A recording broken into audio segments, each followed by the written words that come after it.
இப்படி பண்ணியே பல்ல கடிச்சாலே பாவம். அந்த பாவத்துக்கெல்லாம் எப்போ திருப்பி மனுஷன் இருப்போம். இந்த ஜென்மத்தில் வாழ்ந்ததே நம்மளால அவஸ்தைப்பட முடியல. வேலை இல்லை, 40 வயசு ஆகி கல்யாணம் ஆகலை, வீடு வசதி சொத்து கித்து எல்லாம் இருக்கு, நிம்மதி இல்லை. ஒருத்தனுக்கு கஷ்டமே பிச்சைக்காரனா இருப்பான், நல்ல சொகுசா வேலைக்கு சாப்பாடு வந்துடுவாங்க. ஏதாவது எதுக்காக சம்பாதிக்கிறான்? சாப்பிட்டா நிம்மதியாக இருக்க முடியும், வியாதி இல்லாமல் இருந்தால் நிம்மதியாக இருக்கும். இது 2 மட்டும் பார்த்தா போகிற மனிதனாக மட்டும். பெரியவங்களை இப்படி மதிக்கணும். மாமா இல்லாமல் கல்யாணம் நடக்காது, மாமி இல்லாமல் கல்யாணம் நடக்காது. ஒரு ஃபங்க்ஷன் வந்துட்டா முதல்ல மாமன்னா கூப்பிடும். மாமன் இல்லைன்னா மலை ஏற முடியாதுமா இல்லையா? மாமன் பலம் இருந்துச்சுன்னா அவன் பணம் கொடுக்க வேண்டாம், சொத்து கொடுக்க வேண்டாம், 10 பவுனில் செயின் போட வேண்டாம் என் மருமானுக்கு, அதெல்லாம் ஒன்றும் வேண்டாம். அவன் பக்கத்தில் நின்றுட்டாலே எனக்கு போகிறேன்.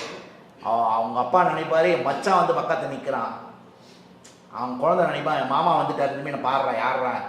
மாமாவை வச்சு ஒரு காலேஜ்லேருந்து எல்லாத்தையும் கலாட்டா பண்ணுவான் பசங்களாம். அதே மாதிரி அத்தை இல்லைன்னா எதுவுமே நடக்காதான். ஏன் அத்தை பிரதானம் அப்படின்னா, அத்தை தெரியாமல் வந்து கொடுப்பாராம். ஏன்னா அன்னைக்கு தெரியாமல் கொண்டு கொடுக்கறது. எங்கள் அண்ணன் தெரிஞ்சால் உன்னை திட்டுவான், என் தம்பிக்கு தெரிஞ்சால் திட்டுவான், வச்சுக்கிடா அப்படின்னு பைசா தூக்கி சொருகுவாள் அத்தை. அத்தையை மதிக்கணும். எங்களோட அத்தையும் பேருமோ உங்களோட மாமாமிங்க இல்லையா, அவங்களெல்லாம் மதிக்கணும். மதிக்க கற்றுக்கிட்டா நம்மளுக்கு எல்லா ஸ்ரேயஸ். நான் முன்னாடி சொல்கிறதா